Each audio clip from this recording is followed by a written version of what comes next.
En Corinthiens, chapitre 15. Si le son, est-ce que le son est assez fort? Tout le monde entend bien? Vous pouvez prier, vous savez, pour que Dieu nous ramène au travers des policiers, c'est ce que je demande à Dieu, qui nous ramène au matériel qui nous a été volé. Pour ça, on a fait beaucoup d'enregistrements au temps. Alors, que Dieu puisse ramener ces choses-là, que ce soit un témoignage des policiers. Est-ce que je lui ai dit que c'est ça qui arriverait? Alors, c'est ça. On sait que ça prend un miracle, mais on croit à ça, des miracles.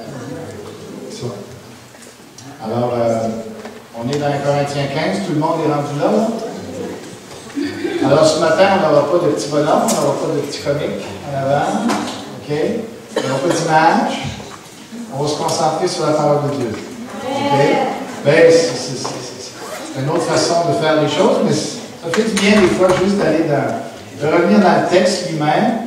Et Serge a bien fait ça, il nous a bien expliqué ce qu'il a expliqué, c'était très bien. Et on va faire un peu la même chose au travers du texte de 2 Corinthiens 15 ce matin. Mais auparavant, on va aller dans la prière.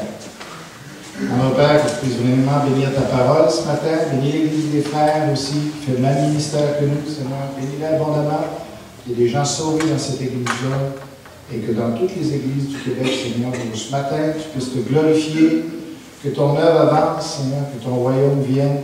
C'est ça que notre désir, on veut que le plus de gens soient sauvés. Alors, Seigneur, un peu partout sur la Côte-Nord, on veut des églises, on veut des villages atteints par l'Évangile. On veut des vies transformées, Seigneur. Alors, je te prie de vraiment parler à nos cœurs ce matin. On a besoin de toi. Amène-nous encore plus près de toi. C'est par ta grâce qu'on est capable de faire plus, de faire mieux. Alors, répands ta grâce ce matin. Fais-le, répands-la d'une façon abondante, que ce soit le fleuve qui coule ce matin sur cette assemblée, Père, pour te glorifier. Au nom de Jésus-Christ. Alors, vous savez, Karl Marx a dit un jour, la religion, c'est l'opium du peuple. Et il avait raison. Il avait raison, pas tout à fait dans le sens qu'il le disait. Lui, il le disait dans le sens que c'est une nuisance, que ça empêche les gens de prendre leurs responsabilités, entre autres, de participer à la révolte communiste qui avait pour but de renverser le monde capitaliste. Alors, c'est dans ce sens-là qu'il a dit que l'opium, ou que la religion, c'était une nuisance. Mais il avait, d'un autre côté, il avait tout à fait raison. Parce qu'on a besoin, et ce qu'on voit autour de nous présentement, particulièrement avec le cannabis, ça nous montre que si les gens n'ont pas d'espérance, eh bien, ils vont vouloir s'évader d'une autre façon.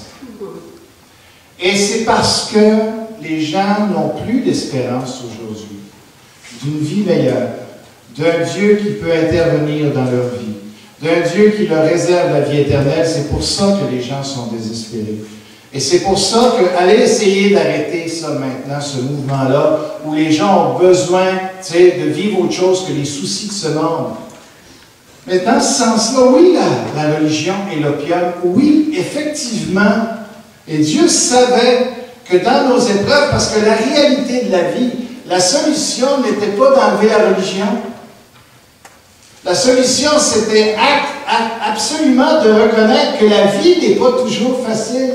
La trouvez-vous facile, la vie, toujours? Non, hein? Et qu'est-ce qui fait qu'on s'en sort? Qu'est-ce qui fait qu'on continue?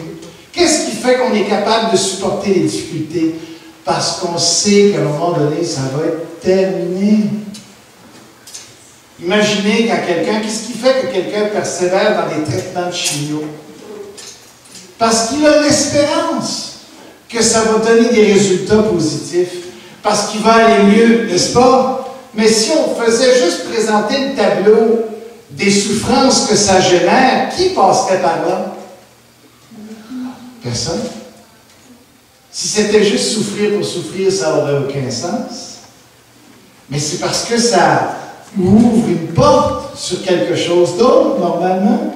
C'est pour ça qu'on ose passer par là. La personne qui est en prison, puis si on lui dit « tu t'en sortiras jamais », fort probablement qu'elle va se suicider. Mais à un moment donné, on lui dit « ta sentence a un certain terme, alors elle espère, tout le long de ces années, elle espère de dire, ça va se terminer. Mais si elle n'avait pas cette espérance-là. Et on peut étendre ça dans tous les problèmes, dans les difficultés avec la famille, dans les difficultés au travail, le patron qui est difficile, etc., les employés qui nous tapent sur les nerfs, qui nous rendent la vie épouvantable. Qu'est-ce qui fait qu'on persévère, qu'on continue? C'est l'espérance. L'espérance est une valeur essentielle. Toute personne qui va vouloir enlever toute forme d'espérance va troubler, va détruire. Parce que c'est quelque chose qui doit absolument occuper notre vie. Et c'est pour ça que j'ai voulu vous parler aussi de l'espérance. Plus ça va être clair ce qui s'en vient pour nous, plus le Seigneur va nous montrer ce qu'il nous réserve, plus ça va être stimulant de continuer notre vie, plus ça va être encourageant de travailler pour lui. Et mon but, c'est de vous montrer au travers d'un Corinthiens 15, on a commencé par essayer de comprendre c'était quoi la résurrection. On l'a vu au travers de la vie de Jésus, au travers de son corps la semaine passée. On a étudié les résurrections, les apparitions de Jésus après sa résurrection. Mais il y a encore beaucoup à dire sur ce que va être notre corps. Mais avant qu'on aille dans le détail, à partir du verset 35 dans Corinthiens 15, sur qu'est-ce que va être notre corps, il nous en donne quand même plusieurs détails. Eh bien, ce matin, en le relisant, je voulais juste un petit peu faire un survol rapide des premiers versets pour arriver au cœur de ce que je veux vous dire sur qu'est-ce que ça va être notre corps finalement dans l'éternité. Bien, en le lisant, je trouvais qu'il y avait tellement de belles choses dans ce texte-là que je me suis dit, bien, ce que je vais faire, je vais tout simplement le lire et l'expliquer au fur et à mesure pour qu'on puisse apprécier la richesse de ce passage. Alors, nous sommes là, 1 Corinthiens 15, et nous allons voir des confirmations. Dans ce chapitre-là, il n'y a pas que des confirmations dans ce chapitre. Mais beaucoup de choses reposent sur les confirmations de la résurrection. Alors, j'ai divisé mon texte par des sous-sections, eh bien, qui vont être intitulées tout simplement confirmation, ou la résurrection confirmée par. Alors, je vais revenir souvent avec cette expression-là. Il y a juste le dernier mot qui va changer, mais je pense que c'est la bonne façon de diviser le texte, de comprendre de quelle manière est-ce que Paul a structuré sa pensée pour nous la présenter. Alors, tout d'abord, nous avons, dans les premiers versets, la résurrection confirmée par l'Évangile. Si vous permettez, on va lire cela et attentivement, vous allez voir que c'est riche et ça va faire du bien à l'âme. Je vous rappelle, frères et sœurs, l'Évangile que je vous ai annoncé, la bonne nouvelle que je vous ai annoncée finalement, que vous avez reçue et dans lequel vous tenez ferme. Alors, cette idée-là de retenir l'Évangile, il ne faut pas s'en éloigner, donc tenir ferme. Ce qui sous-entend aussi qu'on risque d'être ébranlé, qu'il y a des vents contraires, qu'il y a parfois des idées contraires à l'Évangile et qui peut qu'on se met à douter. Alors il faut tenir ferme.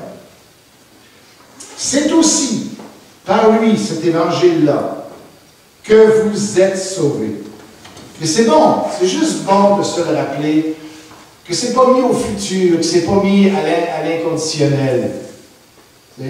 C'est mis comme une vérité au passé qui est présente dans notre vie encore. C'est aussi par cet Évangile que vous êtes sauvés. Pas que vous serez ou que possiblement vous serez sauvés. Non, mais on est sauvés. Lorsqu'on a mis notre foi en Jésus-Christ, lorsqu'on a renoncé à notre vie, qu'on a renoncé à notre vie de péché, et qu'on s'est dit, à partir d'aujourd'hui, Jésus va être mon maître, que je lui donne ma vie parce qu'il a donné sa vie pour moi, eh bien, à cause de ça, on est sauvé.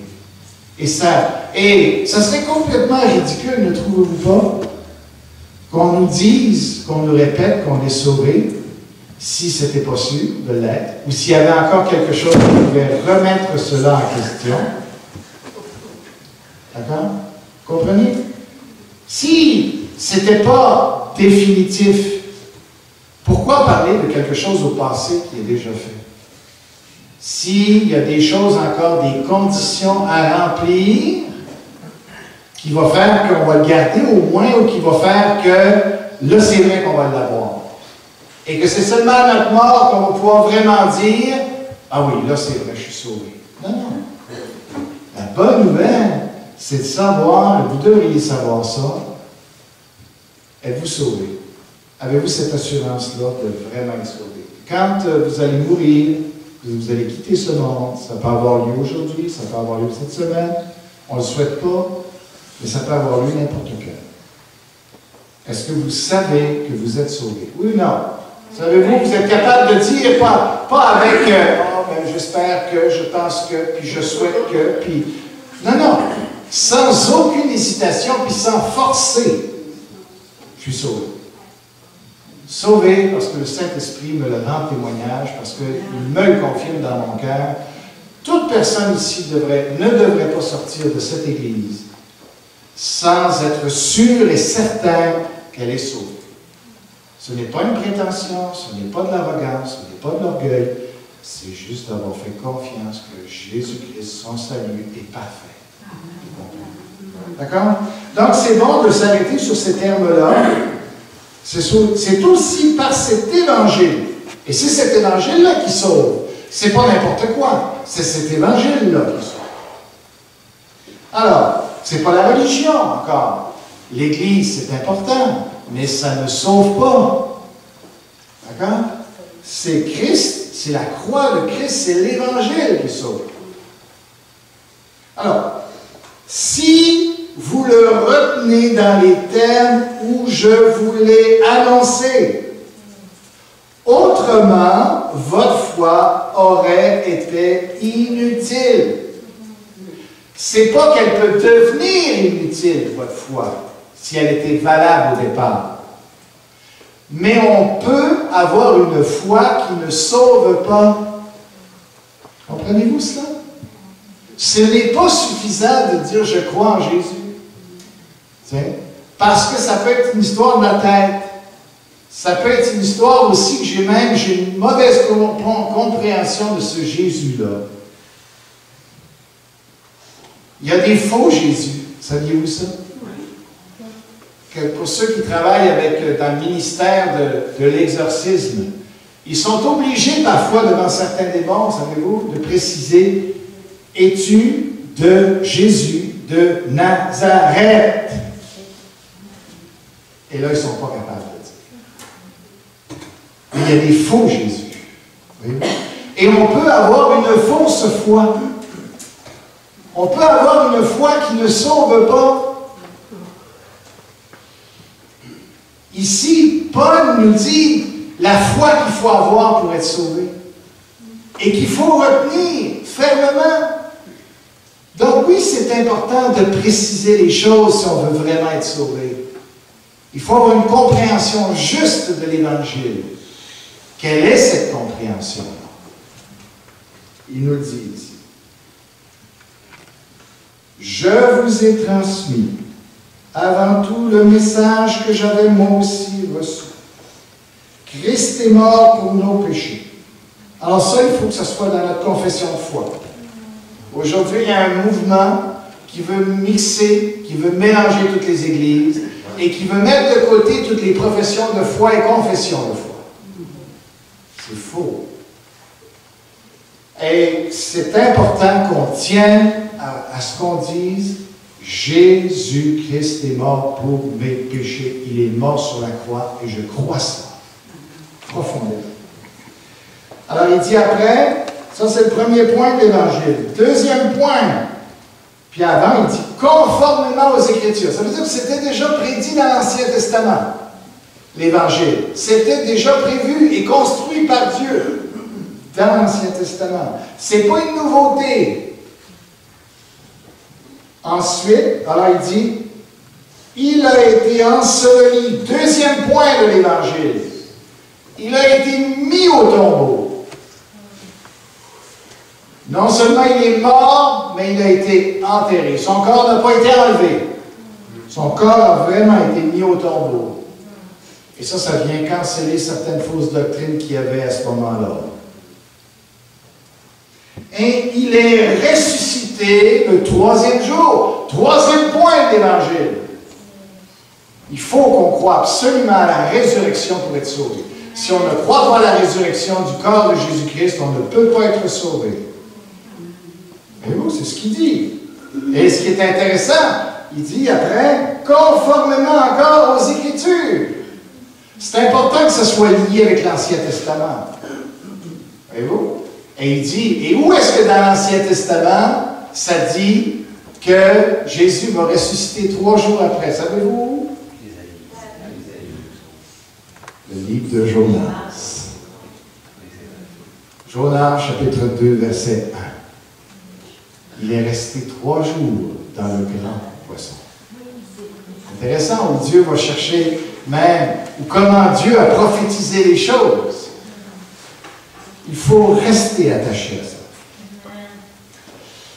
Ensuite,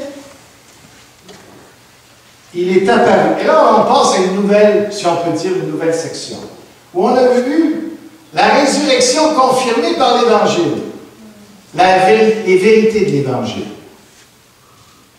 Mais aussi, la résurrection est confirmée par les apparitions de Jésus.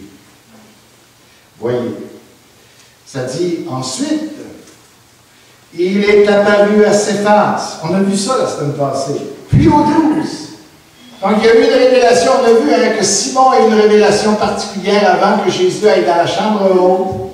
On a vu que Simon avait eu une révélation personnelle avec Jésus. Alors c'est confirmé. Paul nous dit, c'est comme ça que ça s'est passé. Puis, il dit, après cela, il est apparu à plus de 500 frères et sœurs à la fois. Alors il dit, voici les preuves de la résurrection. Il y a plein de témoins de cette résurrection-là. Et les gens, à ce moment-là, les Corinthiens auraient pu vérifier, les témoins étaient encore vivants, ils auraient pu vérifier, et dire, est-ce que c'est vrai qu'il y a des gens qui ont vu Jésus ressusciter? Et oui, ils n'avaient aucune raison de douter, pourtant ils doutaient. Déjà, le doute dans la résurrection a commencé. Et ça, c'est le point majeur. Le point majeur pour quelqu'un, savoir s'il va être sauvé ou non, est-ce que tu crois à la résurrection de Jésus? Alors il dit, après il dit, dont la plupart sont encore vivants. Et pourquoi il dit ça? Parce qu'ils peuvent vous confirmer ce que je suis en train de vous dire. Et donc, quelques-uns sont morts. Il y a une certaine période qui s'est passée. Les temps étaient difficiles, il y avait la persécution, il y avait d'autres choses. Il y a des gens déjà qui sont morts, puis on sait qu'avec Corinthiens, ils avaient commencé à désobéir, à prendre le repas du Seigneur indignement. Puis Corinthiens nous dit qu'à cause de ça, il y a des chrétiens qui sont morts parce qu'ils n'ont pas respecté la sainteté de ce repas-là. Alors, tu sais, il est en train de nous le confirmer encore qu'effectivement, il y avait des gens qui sont décédés, des chrétiens qui sont décédés. Puis il dit ici, et donc quelques-uns sont morts. Ensuite, il est apparu à Jacques, son frère, puis à tous les apôtres. Là, c'est plus seulement le cercle des 12, mais il y avait d'autres apôtres aussi, qui étaient en dehors du cercle des 12. Les 12 sont spéciales, mais il y a eu d'autres apôtres ensuite. Après eux tous, il m'est apparu à moi aussi comme un enfant né hors terme, ou post-mortem, qui normalement, qui était mort. C'était un avorton, Dieu s'est révélé à quelqu'un qui était mort, tu ne pouvais pas avoir plus mort que moi, parce que je persécutais l'Église. Ah, il dit, c'est révélé à moi. Puis quand il dit ça, il est en train de dire, ça a pris ça pour que je puisse croire. C'est un privilège que j'ai eu. C'était pas obligé. Mais Dieu m'est apparu, Jésus m'est apparu à moi, ça a changé toute ma vie.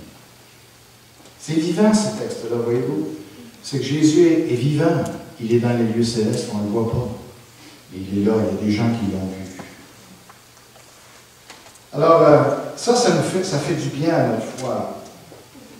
Il dit, je ne mérite même pas d'être appelé apôtre, parce que j'ai persécuté l'Église de Dieu. Mais par la grâce de Dieu, je suis ce que je suis.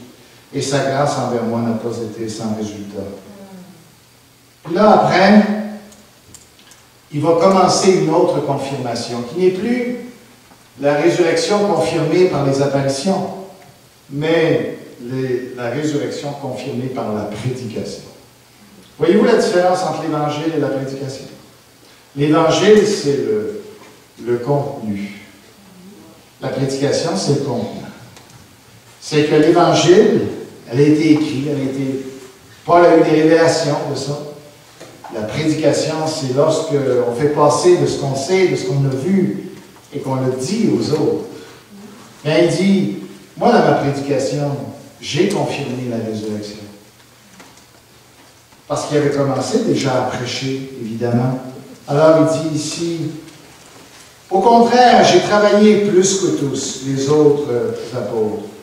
Puis là, tout de suite, il se reprend pour pas qu'on croie qu'il est meilleur que les autres. Non pas moi toutefois, mais la grâce de Dieu qui est avec moi. Vous comprenez? Quand on reçoit des compliments, on doit avoir le réflexe, la grâce de Dieu. La grâce de Dieu.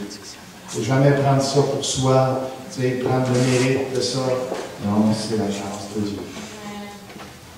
Alors, et après il continue, ainsi donc, que ce soit moi ou que ce soit eux, voilà le message que nous prêchons, et voilà aussi ce que vous avez cru.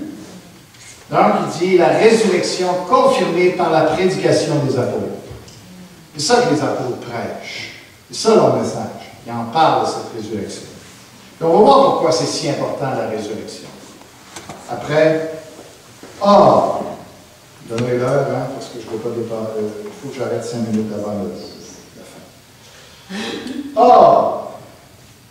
Si l'on prêche que Christ est ressuscité, comment quelques-uns parmi vous peuvent-ils dire qu'il n'y a pas de résurrection des morts?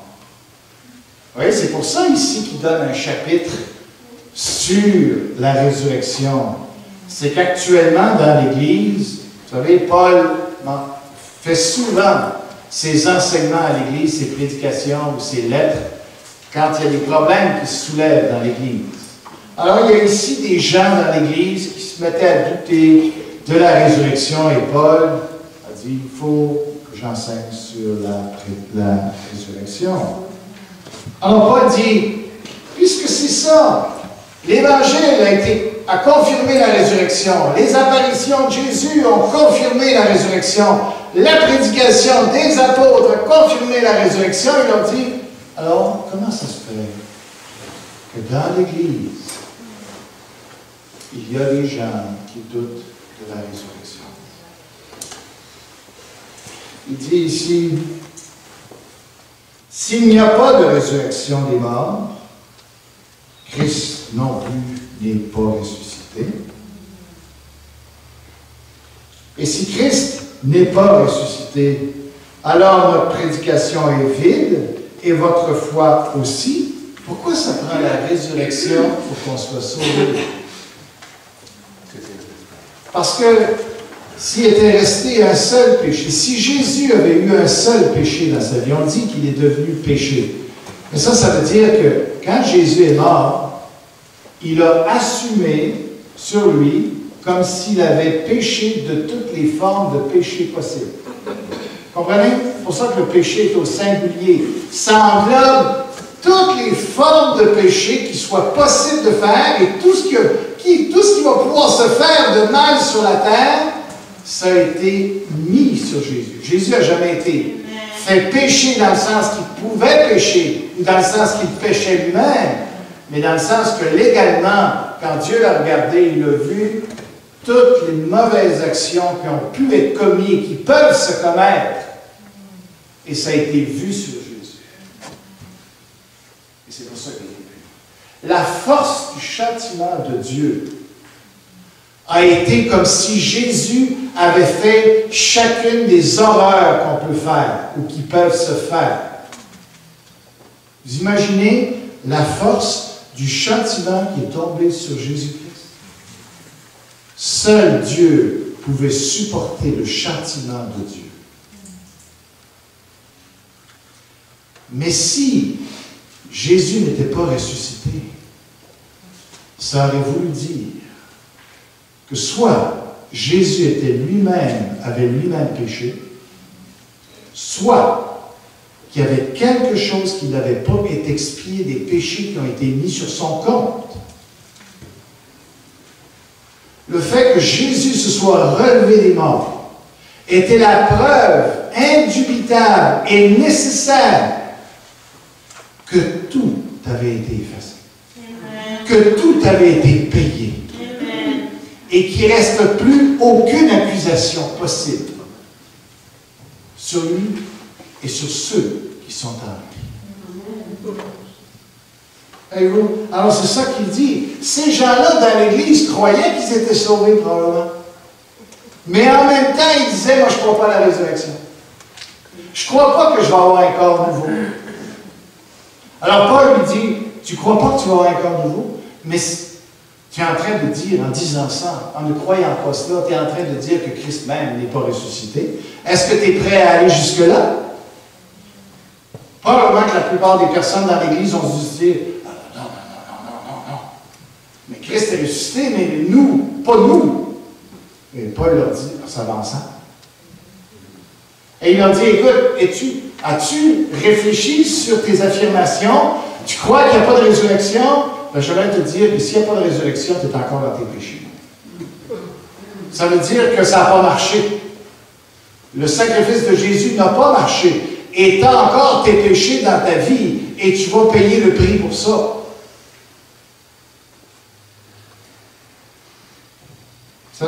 On devrait, à un moment donné, faire le repas du Seigneur en prison. Après une semaine, par exemple. Tu sais, ou dans le mois. Au moins, on se paye tout un séjour en prison, un mois de temps, tu sais, pour réaliser ce que c'est d'être, tu sais, chantier pour des fautes, tu sais, puis on vit ça, puis là, on prend le repas du Seigneur après. Pensez-vous qu'on va se dire, hey, wow, il m'a libéré de ça. Ça serait du bien. On devrait changer nos contextes dans lesquels on fait des choses. Et si Christ n'est pas ressuscité, alors notre prédication est vide. Et votre foi aussi. Il se trouve même que nous sommes de faux témoins vis-à-vis de Dieu. Nous sommes des menteurs, puisque nous avons témoigné contre Dieu qu'il a ressuscité Christ. Or, il ne l'aurait pas fait si les morts ne ressuscitent pas. Alors il dit, ma prédication confirme, notre prédication confirme la résurrection. Or, si Christ n'est pas ressuscité, votre foi est inutile. Vous êtes encore dans vos péchés. Et par conséquent, ceux qui sont morts en Christ sont aussi perdus. Perdus. Quelle force dans ces passages-là. Paul croyait que les gens qui ne sont pas pardonnés de leurs péchés sont perdus. C'est dans ce sens-là qu'on est sauvés, évidemment. Mais les gens qui ne croient pas à la résurrection sont perdus. Les gens qui ne croient pas à la crucifixion de Jésus sont perdus. Mais ceux qui ne croient pas à la résurrection de Jésus sont perdus. On n'a pas le droit de dire aux gens qu'ils sont sauvés s'ils ne le sont pas. On n'a pas le droit de dire aux gens qu'ils sont sauvés s'ils ne croient pas à la résurrection et à la résurrection de Jésus. Est-ce que j'ai dit deux fois le même mot? Alors, la crucifixion et la résurrection. C'est large, pas là.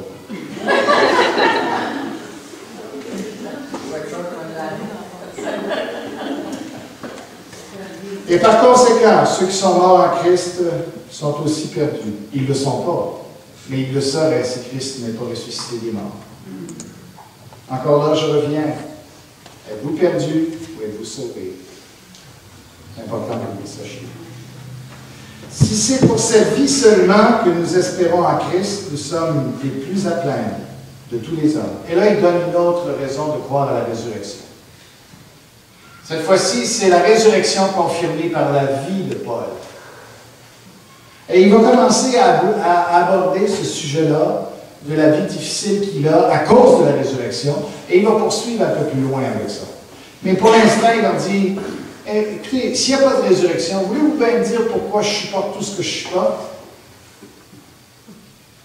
Et les chrétiens qui se font persécuter, et les chrétiens qui ont de la difficulté, qui se font rejeter, etc., pour l'Évangile, pour la résurrection, si la résurrection n'existe pas, alors ça n'a pas de sens.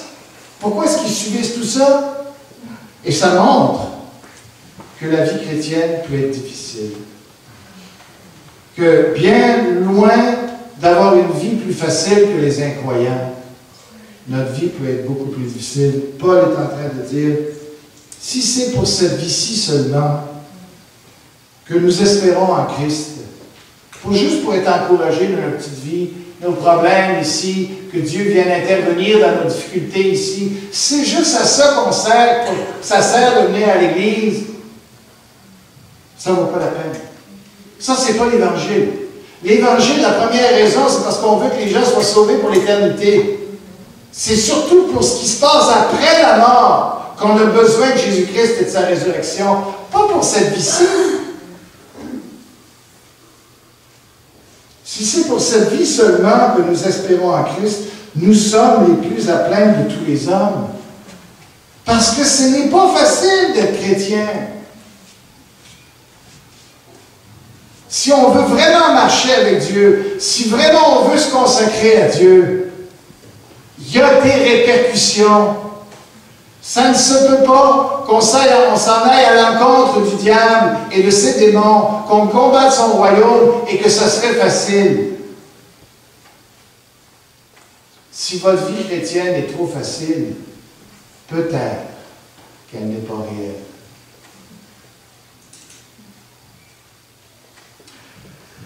Mais en réalité, Christ est ressuscité. Et là, il n'a plus besoin de faire pour l'instant, il ne revient plus sur l'idée du besoin de confirmer la résurrection. Maintenant, il va juste dire ce qu'est la résurrection, le comment de cette résurrection. Mais en réalité, Christ est ressuscité. Et là, il est dégagé du fait qu'il ne veut pas parler à ceux qui doutent. Il veut parler ici plus à ceux qui croient et leur dire, vous voulez savoir ce qui va se passer? Voici comment ça va se faire dans votre résurrection. Il dit, mais en réalité, Christ est ressuscité, précédant ainsi ceux qui sont morts. En effet, puisque la mort est venue à travers un homme, c'est aussi à travers un homme qu'est venue la résurrection des morts. Ça vient complètement contredire ceux qui disent qu'il y a plusieurs racines de l'humanité,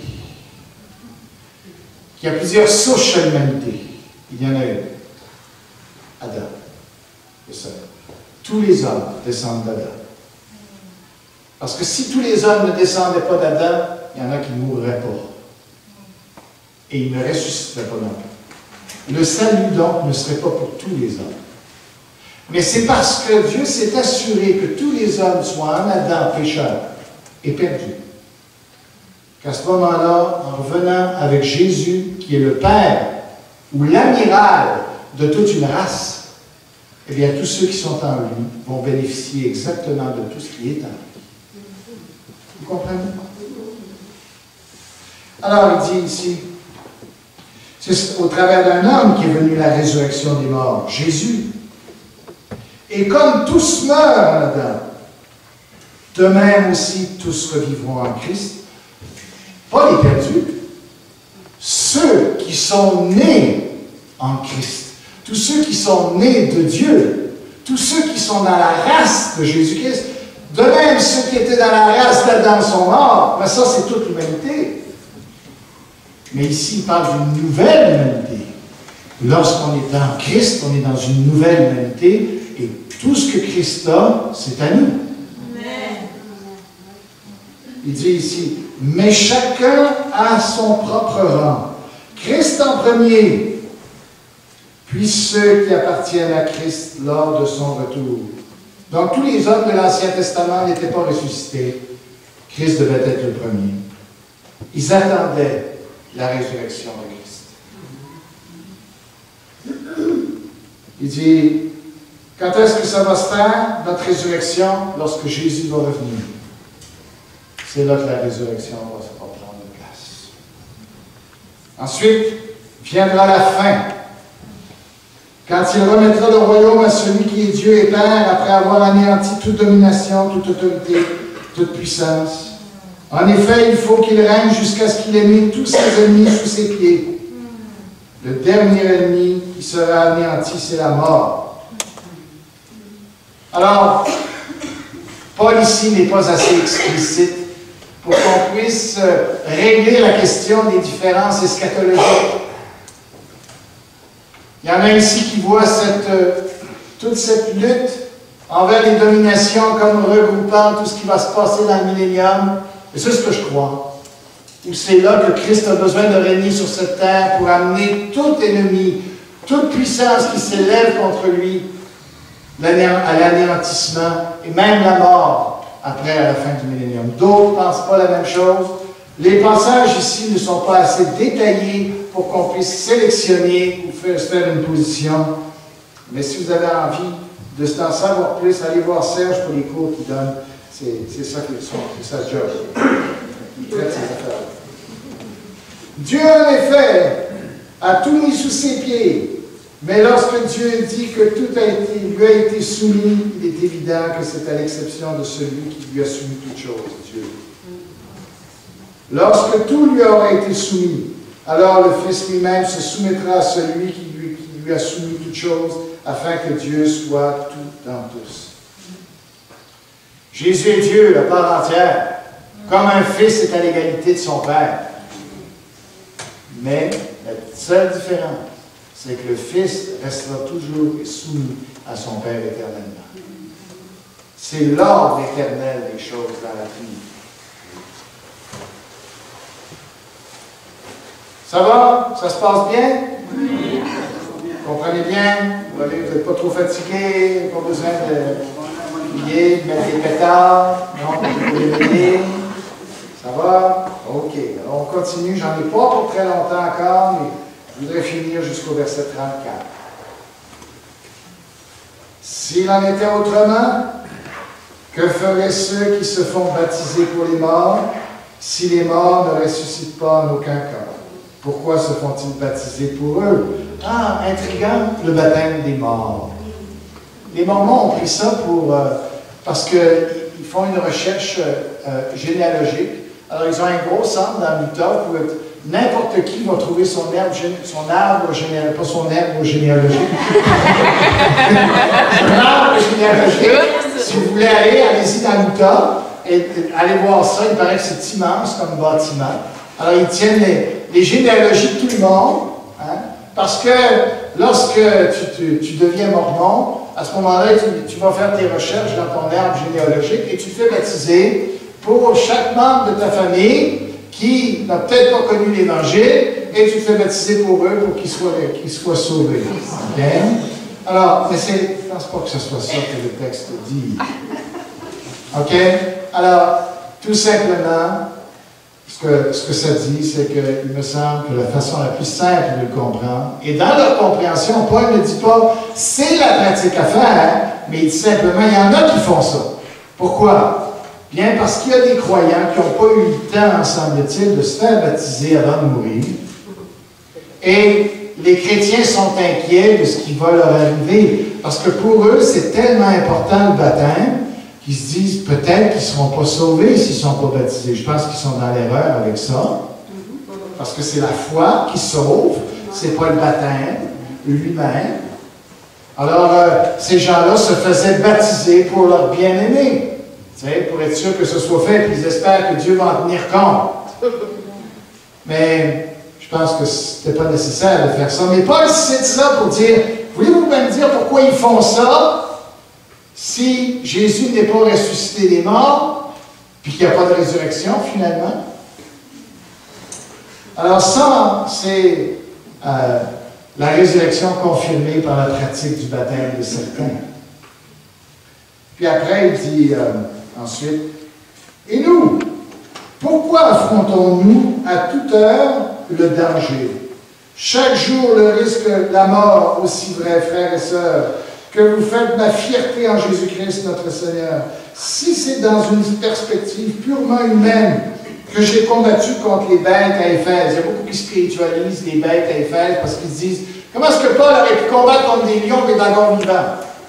On ne sait pas de quelle manière est-ce qu'exactement on les exposait aux bêtes. Ça ne veut pas dire qu'ils étaient tous livrés dans une arène de bêtes comme ça. OK? Mais les gens aimaient jouer avec les chrétiens dans les arènes de Rome, pas juste avec les chrétiens. Ils aimaient jouer. Alors, de quelle manière est-ce qu'on a voulu jouer avec Paul et des bêtes? On ne le sait pas, il ne nous le dit pas. Mais il nous dit, j'en ai été sauvé. Et pourquoi j'aurais voulu accepter une chose comme ça? Pour ne pas renier ma foi. S'il n'y a pas de résurrection. Il dit, quel avantage m'en revient-il? Si les morts ne ressuscitent pas, alors mangeons et buvons, puisque demain nous mourrons. Ça, c'est la philosophie d'aujourd'hui. Parce qu'il n'y a plus de vie après la mort, parce qu'il ne faut plus se préparer, parce qu'il n'y a plus de Dieu qui juge les hommes, à ce moment-là, tout ce qui reste, c'est la vie ici-bas, alors profitons-en au coton. Puis s'il faut exploiter les autres pour le faire, s'il faut faire faillite aux autres, pas de problème. On va le faire du moment que moi, je sois bien, que moi, je profite de la vie. Hein? Eh bien, c'est ça qui est important. Mais ce n'est pas ça la vérité. La vérité, c'est qu'il y a une résurrection, puis qu'on n'a pas besoin de vivre comme des gros cochons pour soi-même. Okay? Puis que le plaisir, ça soit tout ce qui compte. Non, nous, on se prépare. On se prépare pour l'éternité. Ne vous y trompez pas, des mauvaises compagnies corrompent les bonnes mœurs. Dans le contexte ici, ça veut dire quoi? Arrêtez de vous tenir avec ces chrétiens-là qui disent qu'il n'y a pas de résurrection. Parce qu'ils vont troubler votre foi. C'est ça qu'il est en train de dire. Ce n'est pas à titre général, simplement de n'importe quelle corruption. Non, non. Ici, dans le contexte, ils visent carrément ces chrétiens-là qui sont en train de les affecter. Ils leur disent, vous avez une position à prendre à l'égard de ces gens-là. Éloignez-vous d'eux, parce que si vous ne faites pas attention, ça va être comme une gangrène qui va finir par vous convaincre qu'il n'y a pas de résurrection. Faites attention à votre foi. C'est ça qu'il est en train de dire ici. Revenez à votre bon sens. Voyez-vous, ils sont déjà troublés. Ils ont déjà commencé à dire, c'est vrai que ils sont déjà troublés. Il faut faire attention à ça. Revenez à votre bon sens. Il y a des chrétiens qui perdent leur bon sens. Comme il convient. Et ne péchez pas d'accepter que possiblement on ne ressuscite pas. C'est péché. Parce que ce n'est pas la vérité. Car certains d'entre vous ne connaissent pas Dieu, je le dis à votre âme. Même dans l'Église de son temps, il dit, cette valeur, malgré toute la prédication qu'on a faite, malgré tout ce qu'on a manifesté dans vos églises, il y a quand même des gens qui ne sont pas sauvés dans l'Église. Et Paul dit, c'est une honte. C'est important de connaître Dieu. Et connaître Dieu, c'est de connaître la doctrine par rapport à la résurrection dans le contexte. Il faut qu'on soit des hommes et des femmes affermis dans la vérité de la parole. Il faut qu'on y tienne solidement à ces Écritures-là. Parce que c'est ça qui va nous garder à la fin des temps. C'est la seule chose, la seule encre qui va nous garder de la séduction diabolique qui s'en vient dans le monde. Le diable va faire des choses qui vont nous surprendre, pas à peu près. Soyons sur nos gardes, restons attachés aux Écritures. Jésus nous a dit, c'est la fondation qui va faire que la maison va rester debout.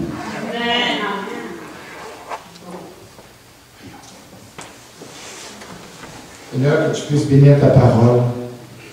Utilise-la dans nos vies pour nous affermir. Merci, Seigneur.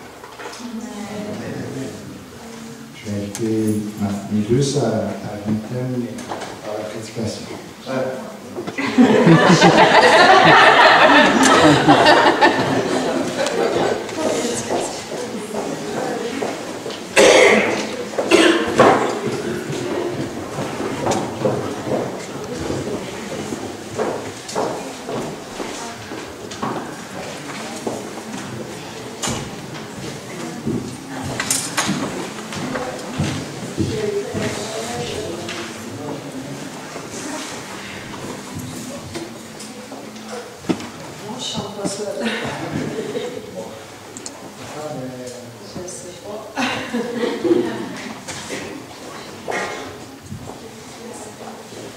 Peut-être on peut prier à ce moment-là, pour que Jeanne puisse prier par rapport à ce qu'on a entendu ce matin, en attendant que Jeanne remonte.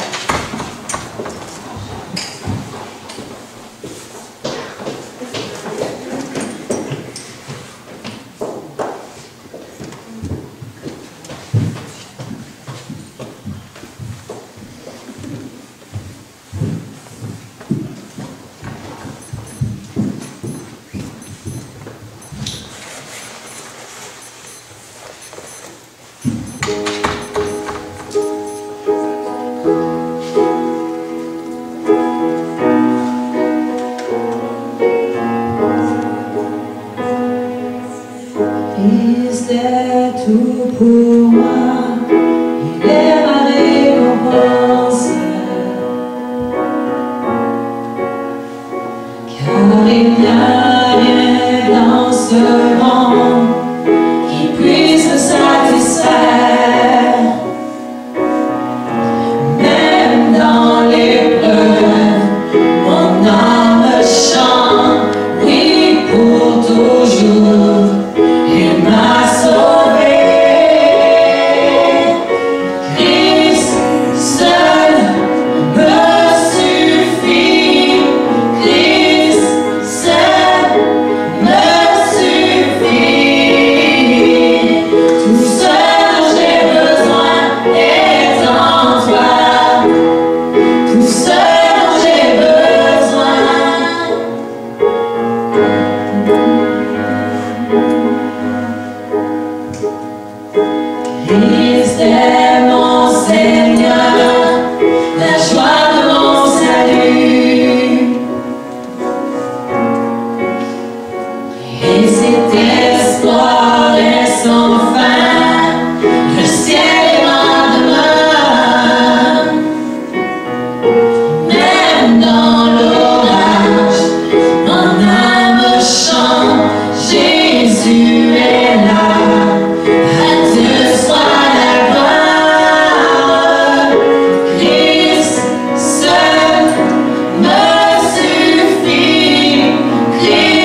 oui pour toujours.